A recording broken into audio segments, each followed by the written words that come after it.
Bonjour à tous et merci d'écouter cette saison 1 du tout premier podcast signé Truffaut. Passion, authenticité, excellence, transmission. Mettons plus de vie dans nos vies. Le podcast de Truffaut. Je suis Jérôme Pitorin, journaliste, animateur, globetrotter pour l'émission Échappée Belle, et je vais chaque fois, en compagnie d'experts et de passionnés, vous proposer d'enrichir vos connaissances du monde végétal avec de nombreux conseils et astuces dans une quête de bien-être, le tout arrosé de bonne humeur. Alors si je vous dis Arroche, Cardon, Cherville ou encore Scolim d'Espagne, ah oui, ça ne vous dit rien. Bon, j'avoue que moi non plus. Allez, je vous aide un peu. Si je vous dis à présent Scorsener, Panay, rutabaga, topinambour, crône et autres poires de terre. Ah, alors là, ça y est, je vois que vous reprenez des couleurs. Vous avez compris de quoi nous allions parler aujourd'hui. Sachez que 75% des variétés comestibles cultivées il y a un siècle ont disparu. Sur la dizaine de milliers de végétaux initialement cultivés depuis la naissance de l'agriculture, seules 150 variétés de plantes nourrissent maintenant la planète. Qui sont ces légumes anciens? Quelles sont les raisons de leur disparition? Pourquoi reviennent-ils dans nos jardins et nos assiettes? C'est notre menu du jour. Et mon expert aujourd'hui, pour vous en parler, c'est Xavier Mathias, qui se trouve, je crois, dans son jardin en ce moment même. Bonjour Xavier. Bonjour. Bienvenue Xavier, tu as été agriculteur, maraîcher bio, défenseur de la biodiversité potagère, producteur de plants et de semences bio et aujourd'hui formateur autour de l'agroécologie, de la permaculture, notamment pour l'association Ferme d'Avenir ou encore à l'école du Breuil dans le 12e à Paris. Tu participes également à des revues sur le potager et tu as rédigé le traité des variétés du potager chez Rustica ainsi que beaucoup d'autres ouvrages. Alors avant de commencer sur notre thème du jour, celui des légumes anciens, je vais te poser ma coutumière première question. Raconte-moi, Xavier, ton premier souvenir, ta première émotion liée au végétal. Mes premières émotions sur le végétal ne sont pas très charmantes, en fait, puisque moi je suis issu du monde rural, mes parents étaient viticulteurs et on avait un immense potager, non pas par plaisir, par envie de découverte, mais parce qu'il fallait nourrir les vendangeurs et les gens qui venaient travailler régulièrement pendant un an, quoi. Donc le potager servait à ça, il était réellement nourricier. Moi, j'ai découvert ça avec mon frangin. À l'époque, on n'était pas très motivés pour y aller ramasser les haricots verts ou frotter les cornichons. Mais on était gosses, voilà. Et peut-être que le côté un peu positif de tout ça, c'est que d'accord, ça me motivait assez peu. Néanmoins, on avait les mains dedans et on peut attraper le virus du potager entre guillemets comme ça. Même si mes premiers souvenirs, voilà, si on doit parler des premiers, c'est pas excellent, hein. Et ceci dit, au regard de ton parcours et de ce que tu es aujourd'hui, à travers ton métier, j'entends, et ta passion, on voit que ça t'a pas dégoûté non plus. Non, mais par contre, j'étais le premier surpris moi-même, en fait. C'est-à-dire qu'après le bac, j'ai fait comme beaucoup, c'est-à-dire commencer la fac et puis galérer dans plein de petits boulots, toujours en lien avec l'agricole, c'est ce que je connaissais. Des métiers qui m'ont plu, en fait, mais je me voyais pas y passer ma vie dans ces métiers-là. Et puis un beau jour, j'ai découvert les légumes. Coup de chance, je me suis senti à ma place. Je me dis, tiens, c'est là, c'est ça qu'il faut. Voilà, donc de ce gamin qui ramasse des haricots verts ou qui frotte des cornichons un peu forcés et contraints, voilà, non, je regrette pas, même si à l'époque je comprenais pas, en fait. C'était vraiment acquérir le geste, acquérir la patience, donner du sens à tout ça. Et puis voilà, au fil des rencontres après, on s'aperçoit que on aime ce qu'on fait et qu'on apprend à aimer ce qu'on fait aussi. C'est joliment dit.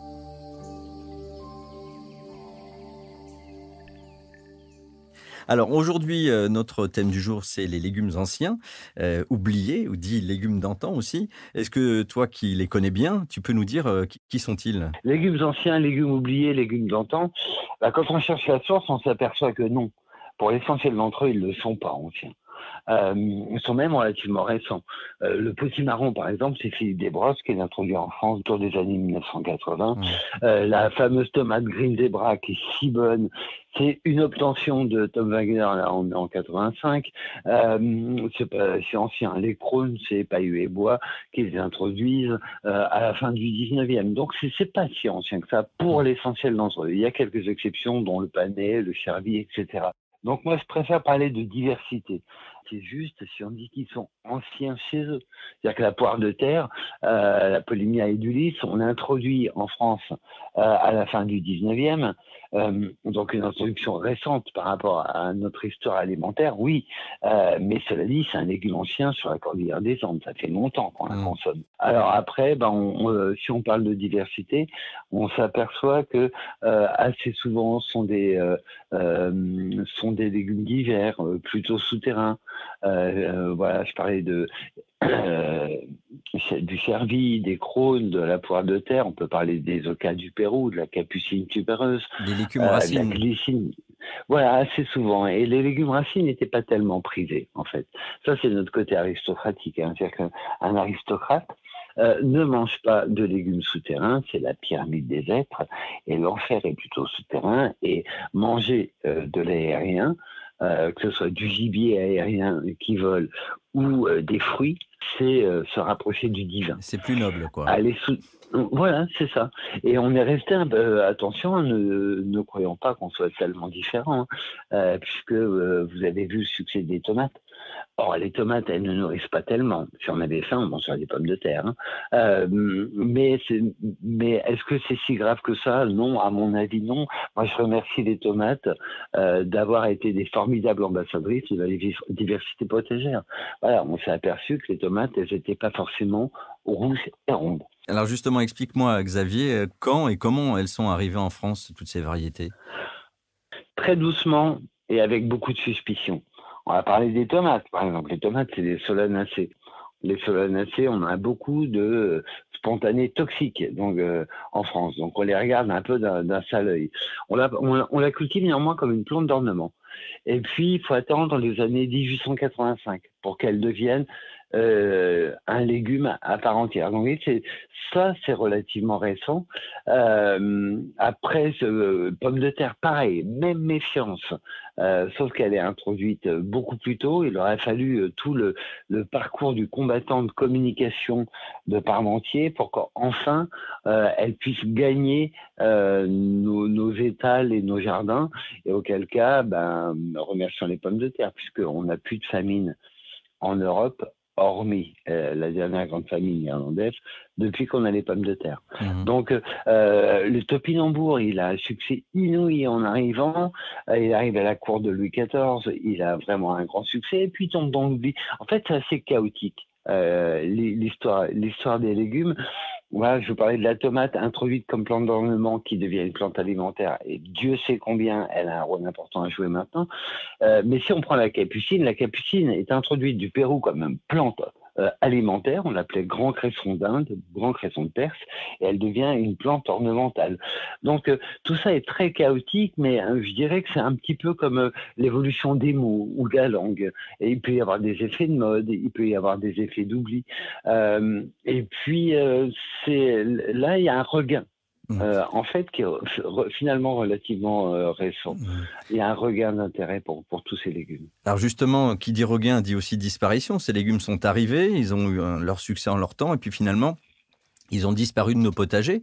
Et pour quelles raisons ils ont disparu de notre potager, pour toi ? Tout simplement parce qu'ils ne nous satisfaisaient pas. Hein. C'est-à-dire que certains n'étaient même pas, ont même pas eu le temps de conquérir les potagers, poire de terre, au cas du Pérou, etc. Tout ça n'a pas conquis les potagers. En fait, tout ça était réservé à des acclimateurs. Jardin d'acclimatation, ils travaillaient beaucoup sur ces sujets-là. Ils n'ont pas beaucoup séduit. Donc, en fait, ils ont disparu des tablettes sans avoir été vraiment populaires. Et si on parle de légumes populaires, les nouvelles sont pas très bonnes. C'est-à-dire que les vrais légumes populaires, c'est les choux, les navets, les haricots et les aléacées, ail, poireaux, etc. Et les bêta-cardes aussi. Donc c'est pas des trucs qui sont très très charmants. Pour nous. Et alors, quelques-uns d'entre eux, là, tu parlais du rutabaga ou des topinambours, qui ont été, eux, bien consommés, voire très consommés à une certaine période, notamment pendant la guerre. Est-ce qu'il y a eu un facteur psychologique qui a fait aussi qu'il y a eu un rejet de ces légumes à un moment donné ? Oui, il y a un double facteur. Si on prend le cas du topinambour, Lui, il était rejeté avant la guerre. Pendant la guerre, ce qui s'est passé, c'est que les Allemands confisquaient les pommes de terre, tout simplement, et il restait que les topinambours, qui étaient plutôt une alimentation pour les animaux. Hein. Alors, topinambour, déjà, c'est pas facile à digérer. Mais alors, topinambour mal conservé, oui, ça doit laisser des traces hein, quand même. J'imagine et je comprends très bien le mouvement de rejet. Il doit l'avoir mauvaise quand même. Ouais, je comprends. Pour pas dire en travers de la gorge, pour rester Oui, dans un vocabulaire exactement ça. culinaire. Donc la pomme de terre, ça a été son essor en même temps. C'est là que ça a explosé encore plus. Oui, la pomme de terre, elle a mis du temps et on pourrait faire une émission entière consacrée à la pomme de terre et comment elle a fini par conquérir nos champs et nos jardins. Mais oui, une pomme de terre, c'est magique quand on y pense. Hein, on plante le cochonnet et on récolte les jeux de boules. Hein, ça se garde, ça se cuisine de mille manières. Oui, c'est incroyable, cette pomme de terre. On peut même en faire de l'alcool. On peut même la distiller pour ceux qui C'est le vrai. souhaitent. Il n'y a que le pain qu'on puisse pas faire avec. Donc, intéressante par leur saveur, par leur temps de conservation, par leur couleur, couleur de chair, couleur de peau, qui était intéressante. Alors là, effectivement, si on prend le catalogue Villemorin et Andrieux de 1900, autour de 1900, on s'aperçoit qu'il y avait une diversité de variétés de pommes de terre qui était bien plus importante que celle qu'on a à notre disposition maintenant. Et le manque de diversité aussi, depuis maintenant plusieurs décennies, de quelques-unes des variétés de légumes, vient aussi, tu penses, du fait que l'agriculture industrielle a privilégié certains fruits et légumes à fort rendement? Bien sûr, je te donne un exemple. Dans les années 90, les bio, on relance le panais. Ah voilà un légume oublié, tiens, lui réellement ancien. Le panais. Pourquoi nous on peut faire du panais et pourquoi on veut le faire? Parce que, à la différence des carottes, pas de mouches, pas de ravageurs, pas de maladies spécifiques, beaucoup plus robuste. Et pourquoi on peut le faire? Parce que nous, on n'a pas un semoir de précision exprès pour les carottes, on n'a pas une arracheuse, on n'a pas une conditionneuse, on n'a pas tout ce matériel-là. Nous, nos racines, on les arrache à la bêche et à la lame souleveuse. Donc effectivement, on peut jouer à diversifier les formes. Le panais n'a pas du tout la même forme que la carotte. Et c'est pas du tout, si on veut mécaniser, c'est pas du tout le même outil. Mais nous, on n'est pas spécialisés.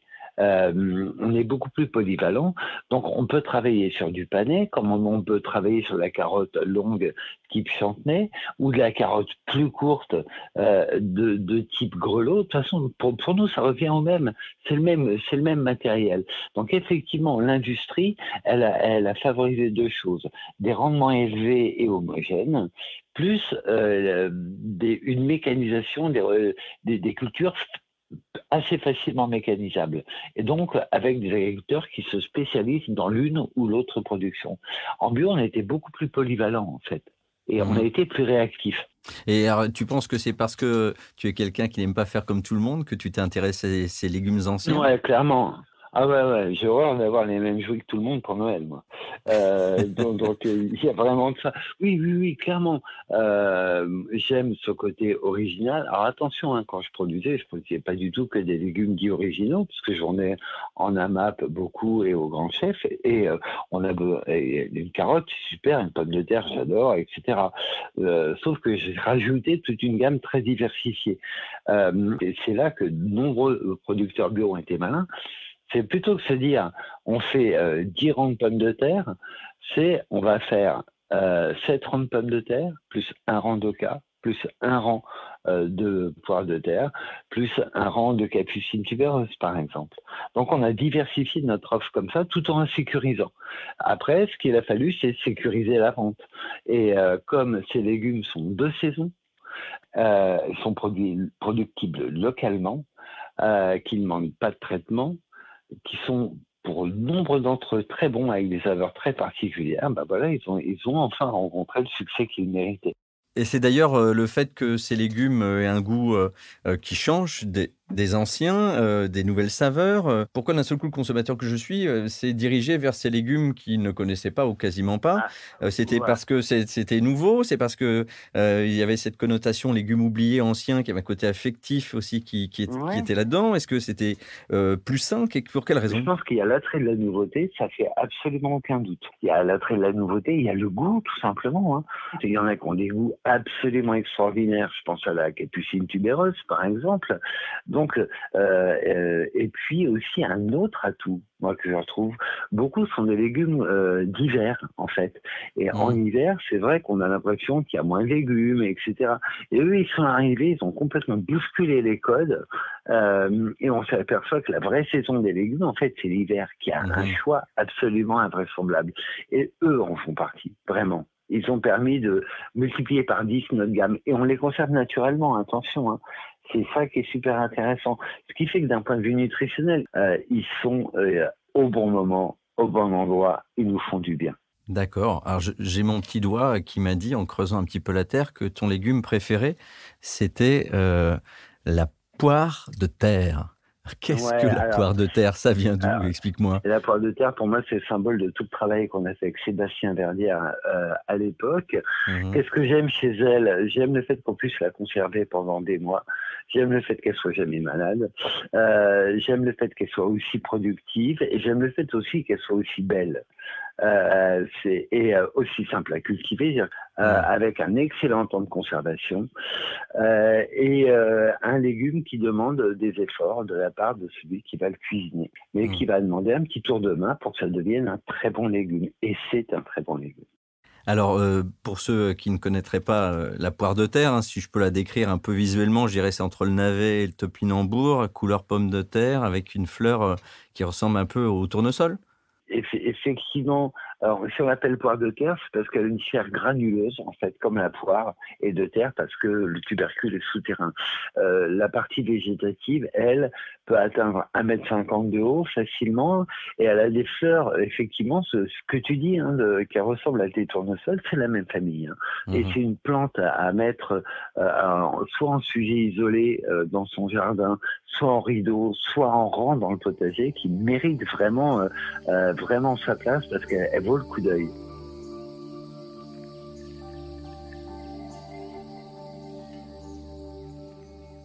Moi, demain, si j'ai envie de planter, ces légumes anciens, où je peux en trouver? Notamment, tu vois, tu parles de la poire de terre, moi ça m'intrigue, j'aurais envie d'essayer, par exemple. Donc demain, je vais courir, aller acheter des semences et des plants. Alors en dehors des jardineries, où est-ce qu'on peut en trouver? Là où je recommande d'aller, c'est vraiment sur les fêtes des plantes. Voilà, allez sur les fêtes des plantes de vos régions. Moi, quand on a commencé à en faire, on n'était pas nombreux à proposer de la diversité. Et maintenant, je suis sidéré et émerveillé par le nombre de producteurs de plants qui proposent toute cette diversité. En fait, c'est comme le potager, tout est affaire d'anticipation. Si on se dit au Mmh. dernier moment, faut que je trouve ça, ben non, ça va être compliqué.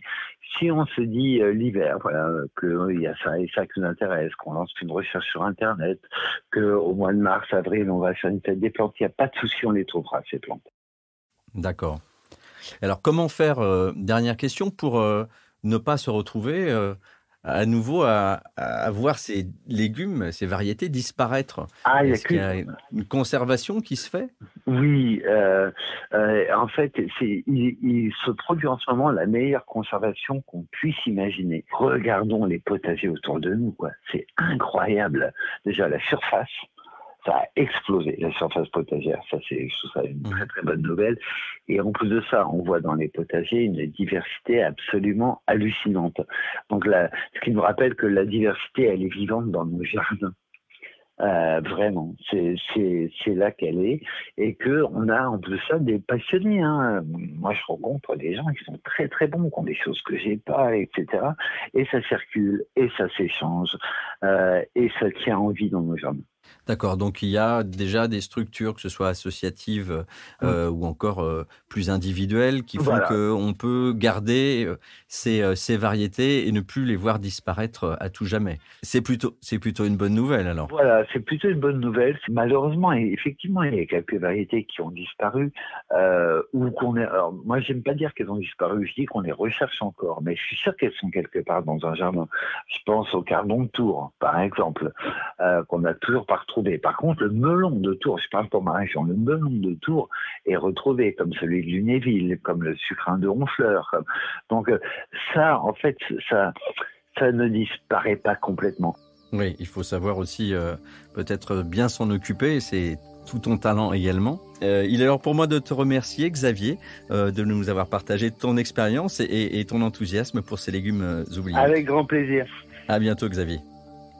À présent, j'ai le privilège d'avoir l'un des plus grands chefs français, que dis-je, du monde pour nous parler des légumes anciens. Bonjour Yannick Aleno et merci d'avoir répondu à mon invitation. Bonjour, ça fait plaisir d'être là. Tout d'abord, je te présente brièvement à celles ou ceux, s'il y en a, qui ne te connaîtraient pas. Tu cumules 14 étoiles Michelin en France et à travers le monde. Et rien que dans tes 3 établissements Le Doyen parisiens, tu comptes pas moins de 6 étoiles au total. Et tu fais partie des très rares chefs au monde à compter 2 restaurants triplement étoilés, l'Aleno Paris et le 1947 à Courchevel. Tu as été élu cuisinier de l'année, chef de l'année de nombreuses fois. Tu diriges également le groupe hôtelier Yannick Aleno depuis 2008 et tu as initié le mouvement culinaire Cuisine moderne, moderne par essence, à la fois visionnaire et surtout identitaire. Pas étonnant donc que tu aies fait partie des premiers grands chefs à proposer sur tes cartes des plats avec des légumes anciens, appelés aussi légumes oubliés, car délaissés parfois, et qu'on retrouve depuis quelques années dans les assiettes des étoilés. Tes parents ont tenu un bistrot-brasserie, il me semble, en banlieue parisienne où tu as grandi. Est-ce que certains des légumes anciens que tu travailles aujourd'hui, tu les as découverts enfant sur la carte du bistrot ou dans la cuisine familiale ?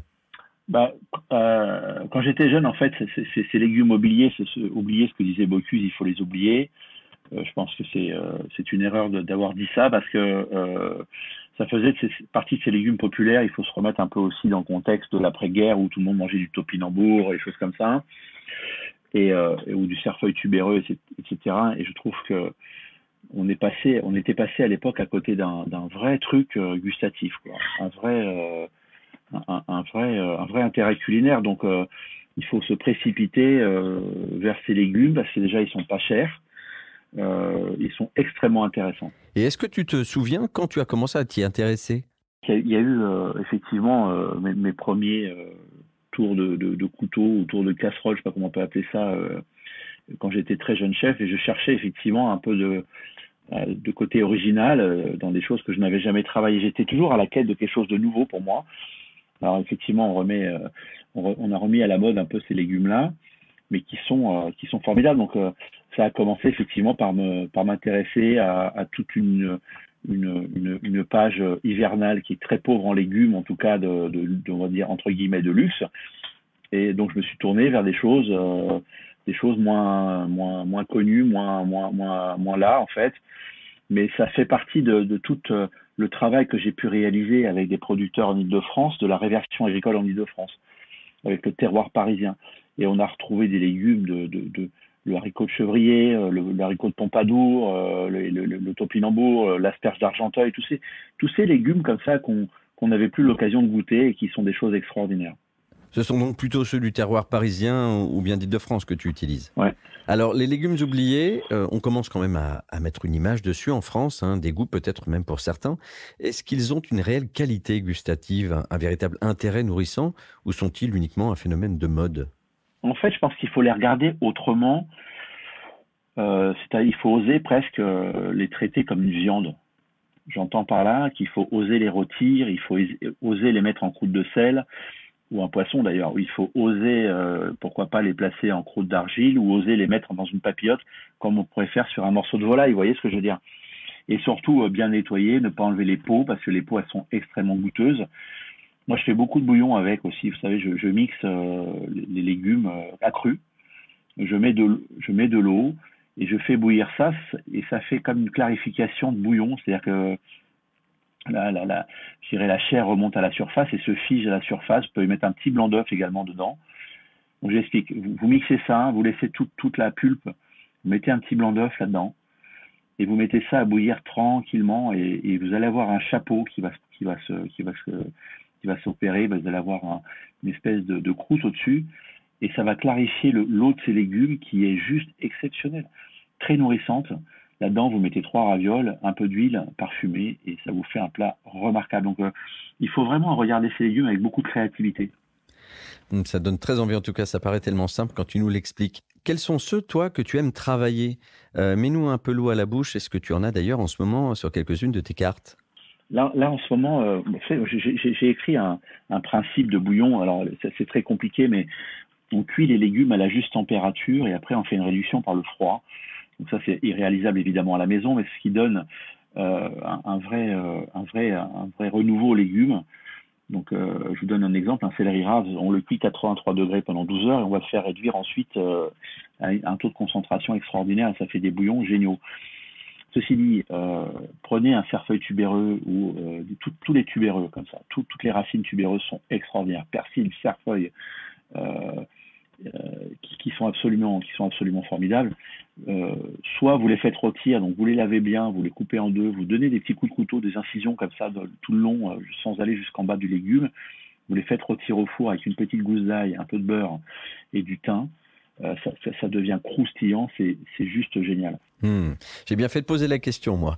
Tu m'as mis en appétit, merci. Est-ce que tu as une astuce à nous conseiller, un de tes petits secrets qui concerne l'utilisation de certains de ces légumes anciens ? Quelque chose de simple et à la portée de tous. Alors, je vais te dire un truc. Pour ceux qui ne peuvent pas manger de sel, puisque c'est des légumes qui sont extrêmement minéralisés, tu fais sécher ces légumes-là, d'accord ? Et tu peux remplacer le sel par ces légumes séchés comme ça que tu viens râper avec une petite râpe, ce qu'on appelle les microplanes sur tes risottos, sur tes trucs comme ça. C'est extraordinaire. Franchement, merci. Ça vient de me remonter là. Ça remplace le sel. Faites sécher ces racines, les racines blanches. Vous allez voir, c'est le céleri, les topinambours. C'est rempli de minéraux. Et ça assaisonne bien les choses. Une petite salade, un trait de citron et ce légume râpé dessus, ça vous donne vraiment de l'assaisonnement hyper sain. Yannick, quels sont tes préférés, ceux que tu aimes travailler plus particulièrement ? Bon, le plus commun, celui que vous allez trouver plus facilement sur les étals, c'est le panais, le topinambour, le cerfeuil tubéreux. Ça, c'est vraiment des choses extraordinaires. Après, on peut penser aux crônes du Japon qui ressemblent à des petits... ceux en forme de tire-bouchon. Ouais, des petits tire-bouchons, des petits bouchons comme ça, qui n'ont rien de japonais, mais qui sont d'origine d'arpajon. Le cardon. Le cardon, c'est un truc qu'on n'utilise plus beaucoup, qui fait vraiment le plaisir. Et ça rôti au four, c'est juste extraordinaire. Le cardon, ça ressemble un peu à du céleri. Voilà, la roche, l'ortie sont des choses que vous pouvez aussi utiliser en soupe et autres. Enfin, il y a plein de choses. En effet, on a de quoi se réinventer de bons petits plats après tout ça. Merci beaucoup Yannick pour tes précieux conseils et continue à nous faire rêver avec ta cuisine. Merci, n'oubliez pas le rutabaga. Non, ni le scorsonner, promis. Et le salsifis. Ouais, c'est ça, ça marche. À bientôt Yannick. Salut, au revoir. Notre podcast se termine déjà, mais restons connectés à la nature. Tous nos épisodes sont disponibles sur les principales plateformes d'écoute et sur notre site truffaut.com. Je vous dis à très vite pour cultiver ensemble notre jardin et notre esprit.